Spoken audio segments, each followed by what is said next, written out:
Star plus के latest episode क्योंकि साथ भी कभी बहू थी में घर के आंगन में रोशनी की जगमगाहट थी। दीवारों पर फूलों की सजावट और खुशियों की आवाजें गूंज रही थीं। लेकिन उस चमक के बीच एक ऐसा तूफान उठ रहा था जो पूरे परिवार की नींद हिला देने वाला था। जी हाँ, यह वही दिन था जिसका इंतजार हर किसी को था, परी और रणविजय के रिश्ते की नई शुरुआत का दिन। लेकिन इसी शुभ दिन पर घर के भीतर एक ऐसा दरार पैदा होने वाला था जो शायद कभी भरेगा नहीं। मिहिर, जो हमेशा हर रिश्ते को जोड़ने में यकीन रखता था, आज खुद टूट चुका था। वह चाहता था कि इस नई शुरुआत का पहला कदम उसकी मां तुलसी के हाथों से हो, क्योंकि तुलसी ही इस घर की आत्मा थी। लेकिन जब उसे पता चला कि तुलसी घर पर नहीं है और शगुन का सारा सामान भी उसी के पास था, तो उसके चेहरे पर निराशा और गुस्से का मिश्रण साफ दिखने लगा। मिहिर ने नोएना से कहा था, मां के हाथों से शगुन दिया जाए, तभी यह रिश्ता शुभ होगा। उन्होंने इस घर को बनाया है, इसलिए हर नई शुरुआत उन्हें ही करनी चाहिए। लेकिन किस्मत जैसे मिहिर के इरादों के खिलाफ चल रही थी। तुलसी कहीं बाहर गई थी और किसी को यह नहीं पता था कि वह कहाँ है। पूरा घर इंतजार में था और दूसरी ओर समय निकलता जा रहा था। परी का दिल घबराने लगा था और रणविजय के परिवार की ओर से लगातार सवाल उठ रहे थे। इसी बीच नोएना ने हालात को संभालने की कोशिश की और मिहिर की अनुमति के बिना ही शगुन की थाली उठा ली। उसने रणविजय के परिवार को शगुन दे दिया ताकि कोई गलतफहमी न पैदा हो। लेकिन वह नहीं जानती थी कि उसका यह कदम आगे चलकर घर में भयंकर तूफान खड़ा कर देगा। जैसे ही यह बात मिहिर के कानों में पहुंची, उसका गुस्सा 7वें आसमान पर पहुंच गया। वह पूरे घर के सामने चिल्लाकर बोला, जब भी घर में किसी खुशी का पल आता है, तुलसी मां कहीं गायब हो जाती हैं। आखिर कब तक चलेगा यह सिलसिला? उसका स्वर इतना तेज था कि घर की हर दीवार कांप उठी। वहां खड़ी परी की आंखों में आंसू भर आए। नोएना सकपका गई और मिहिर बस चुपचाप सिर झुकाए खड़ा रहा। मिहिर की आंखों में जो नाराजगी थी, उसमें सिर्फ गुस्सा नहीं बल्कि गहरा दर्द भी था। वह सोच रहा था कि जो औरत हमेशा सबकी खुशी में अपनी खुशी ढूंढती रही, वही आज इस सबसे बड़े दिन पर क्यों नदारद थी। इसी बीच दरवाजे की घंटी बजी। घर में सन्नाटा छा गया। सभी की निगाहें उस दिशा में मुड़ी। दरवाजे पर तुलसी खड़ी थी, थकी, बिखरी हुई, लेकिन अब भी उस गरिमा के साथ जिसे वह हमेशा अपने साथ रखती थी। वह जैसे ही अंदर आई, मिहिर का उफनता हुआ गुस्सा उसके सामने फट पड़ा। आपको अंदाजा भी है कि आज का दिन कितना अहम था। आज परी की जिंदगी का सबसे बड़ा दिन था और आप कहीं गायब थीं। तुलसी स्तब्ध खड़ी रह गई। वह कुछ कहना चाहती थी, लेकिन शब्द जैसे गले में अटक गए। उसकी आंखों में शर्मिंदगी, दर्द और हैरानी सब कुछ एक साथ दिखाई दे रहा था। तभी मिहिर ने ताना मारा, आपके ना होने की कमी नोएना ने पूरी कर दी। रणविजय को शगुन उसने दिया, क्योंकि किसी को तो आगे आना ही था। यह सुनते ही तुलसी के पैरों तले जमीन खिसक गई। उसका चेहरा फीका पड़ गया। उसने धीरे से कहा, नोएना ने शगुन दिया। आवाज इतनी धीमी थी कि शायद किसी ने सुनी भी नहीं, लेकिन उसके शब्दों में वह दर्द था जो किसी मां के दिल को चीर देता है। तुलसी के मन में झंझावात चलने लगा। उसे याद आया कि सुबह जब वह निकली थी, तो वह मंदिर गई थी अपनी बहू परी के लिए मंगल कामना करने। वह नहीं चाहती थी कि कोई अशुभ बात इस रिश्ते की शुरुआत पर असर डाले। लेकिन उसे क्या पता था कि उसकी यही चुप्पी, उसकी यही देरी उसे सवालों के घेरे में खड़ा कर देगी। मिहिर ने धीरे से कहा, मां, आपको बताना चाहिए था। हम सब आपका इंतजार कर रहे थे। तुलसी ने उसकी ओर देखा, आंखों में नमी थी। मैंने सोचा था कि थोड़ी देर में लौट आऊंगी। मैं सिर्फ आशीर्वाद लेने गई थी, लेकिन उसके शब्द अधूरे रह गए। मिहिर ने बात काट दी, हर बार कुछ न कुछ बहाना होता है। कभी किसी की बीमारी, कभी किसी की पूजा। लेकिन जब परिवार को आपकी जरूरत होती है, तब आप नहीं होती। तुलसी ने सिर झुका लिया। उसकी आंखों से आंसू टपकने लगे। कमरे में कुछ पल के लिए सन्नाटा छा गया। परी आगे बढ़ी और अपनी दादी का हाथ पकड़ लिया। दादी, आप नाराज मत होइए। मुझे पता है आप हमारे लिए ही गई थीं, लेकिन अब मिहिर के दिल में जो ज्वाला जल चुकी थी, उसे कोई नहीं बुझा सकता था। वह बोला, परी तुम अभी छोटी हो, तुम्हें नहीं पता जिम्मेदारी क्या होती है। दादी को समझना चाहिए था कि ऐसे मौकों पर गैरहाजिर रहना कितना बड़ा अपमान है। तुलसी ने धीमे स्वर में कहा, मैंने कभी किसी को अपमानित करने की नीयत नहीं रखी। शायद मैं वक्त से हार गई। यह कहते हुए वह सीढ़ियों की ओर बढ़ गई। मेहर कुछ कदम आगे बढ़ा, लेकिन फिर रुक गया। वह जानता था कि इस बार मां का दर्द शब्दों से नहीं भरेगा। शाम ढल चुकी थी और घर की रोशनी अब बुझने लगी थी। तुलसी अपने कमरे में अकेली बैठी थी। उसके सामने वे सारे पल घूम रहे थे जब उसने इस परिवार को जोड़ने के लिए अपने सपनों की कुर्बानी दी थी। आज वही परिवार उसे सवालों के घेरे में खड़ा कर चुका था।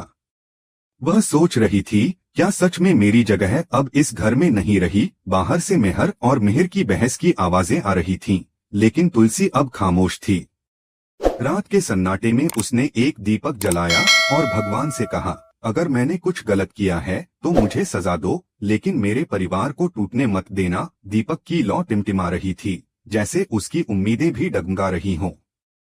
नीचे हॉल में मेहर अब भी बेचैन था, जबकि मेहर पहली बार अपनी मां और पत्नी के बीच फंसा महसूस कर रहा था।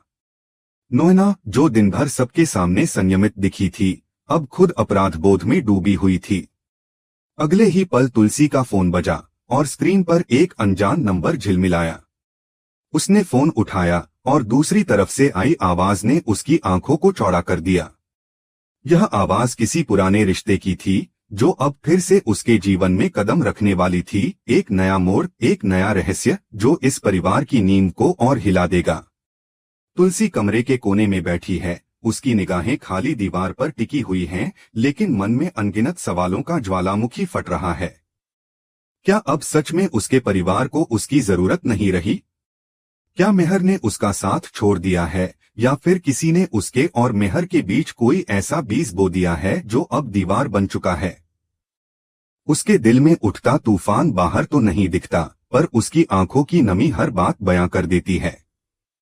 वह सोचती है, उसने इस परिवार के लिए क्या कुछ नहीं किया। हर रिश्ते को अपने खून पसीने से सींचा, हर जख्म को खुद पर लिया ताकि बाकी सब खुश रहें। लेकिन अब वही घर, वही लोग उससे पराये क्यों लगने लगे हैं? क्या उसके सालों के त्याग और प्रेम की कोई कीमत नहीं? उधर नोएना के चेहरे पर संतोष की एक रहस्यमयी मुस्कान तैर रही है, जैसे वह पहले से जानती हो कि उसका खेल अब रंग ला रहा है। उसने जिस जाल को महीनों पहले बिछाया था, अब वह जाल धीरे धीरे तुलसी को कैद करने लगा है। नोएना को यह देखकर सुकून मिलता है कि मेहर और तुलसी के बीच अब सिर्फ खामोशियां बाकी हैं। वह जानती है कि जब किसी रिश्ते में संवाद खत्म हो जाता है तो दूरी अपने आप बढ़ जाती है। और यही तो वह चाहती थी, मेहर के और करीब आना और तुलसी को हमेशा के लिए उसके जीवन से बाहर कर देना। घर का माहौल अब वैसा नहीं रहा जैसा पहले हुआ करता था। जहां कभी तुलसी और मेहर की हंसी गूंजा करती थी, वहीं अब सवालों और तानों की आवाज गूंजती है। हर कोने में एक अदृश्य ठंडक छा गई है। मेहर भी खुद को संभालने की कोशिश कर रहा है, लेकिन उसके दिल में किसी ने अविश्वास का बीज बो दिया है। उसे लगने लगा है कि शायद तुलसी ने ही उसे गलत समझा, या शायद अब वह बदल गई है। उसे एहसास नहीं कि असल में यह सब किसी और की चाल का नतीजा है। तुलसी के मन में अब एक ही बात है, वह इस सच की तह तक जरूर जाएगी, चाहे इसके लिए उसे खुद को खतरे में ही क्यों न डालना पड़े। वह चुपचाप नोएना पर नजर रखती है, उसके हर कदम को समझने की कोशिश करती है। दिन बीतते हैं और धीरे धीरे तुलसी के सामने ऐसे राज खुलने लगते हैं जो उसके पैरों तले जमीन खींच सकते हैं। उसे पता चलता है कि नोएना ने घर के अंदर हर किसी को किसी न किसी तरह से अपने जाल में फंसा रखा है। कभी किसी के सामने झूठी सहानुभूति का चेहरा, तो कभी मीठे शब्दों का जहर। मेहर को लगता है कि नोएना सिर्फ एक सच्ची दोस्त है जो उसे समझती है, लेकिन तुलसी जानती है कि यह दोस्ती एक मुखौटा है। हर बार जब नोएना मुस्कुराती है, तुलसी के दिल में एक अनजाना डर समा जाता है। वह महसूस करती है कि कुछ बड़ा होने वाला है, कुछ ऐसा जो पूरे परिवार को तोड़ सकता है। वह यह सब मेहर को बताने की कोशिश करती है, लेकिन मेहर अब उसकी बातों पर विश्वास नहीं करता। वह हर बार कह देता है, तुम हर किसी में शक क्यों ढूंढती हो तुलसी? शायद तुम्हें ही मुझ पर भरोसा नहीं रहा। यह सुनकर तुलसी का दिल रो पड़ता है। इधर घर में परी और रणविजय की शादी की तैयारियां चल रही हैं। संगीत, मेहंदी, सजावट और रिश्तेदारों की चहल पहल के बीच सब कुछ सामान्य दिखाने की कोशिश की जा रही है। लेकिन इस खुशी के बीच एक ऐसी खामोशी है जो हर दिल में डर बनकर बैठी है। तुलसी को लगता है कि इस शादी के पीछे भी कोई ऐसा रहस्य छिपा है जो सामने आने पर सब कुछ बदल देगा। वह देखती है कि नोएना हर रस्म में बढ़ चढ़कर हिस्सा ले रही है, जैसे इस घर की असली बहू वही हो। तुलसी कई बार खुद से सवाल करती है कि आखिर उसने ऐसा क्या किया जिससे सब उससे दूर हो गए।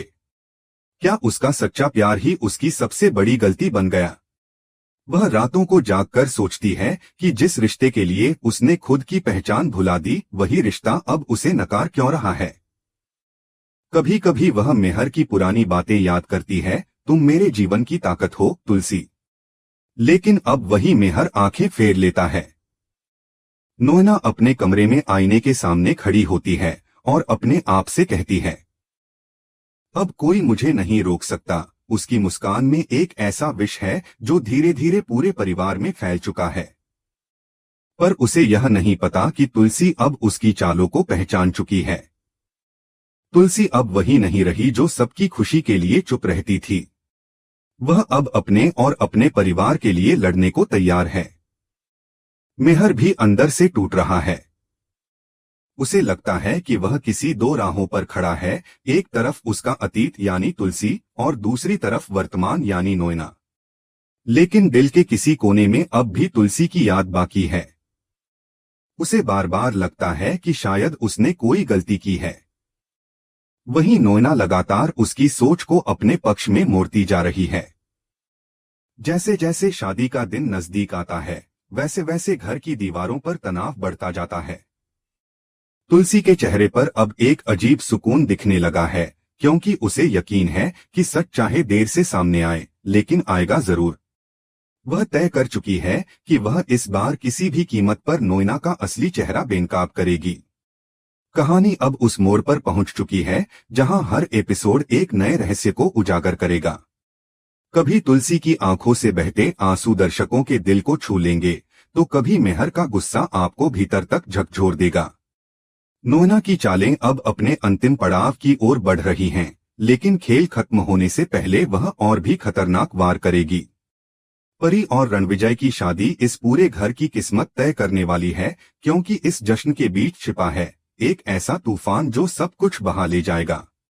अब क्योंकि सास भी कभी बहू थी की कहानी वहां पहुंच चुकी है, जहां प्यार, धोखा और बदला तीनों एक साथ टकरा रहे हैं। तुलसी के दर्द और नोएना की साजिश के बीच अब मेहर को एक फैसला लेना होगा, किस पर विश्वास करे, किसे खो दे। यही फैसला तय करेगा कि आने वाले दिनों में यह परिवार फिर से एकजुट होगा या हमेशा के लिए बिखर जाएगा।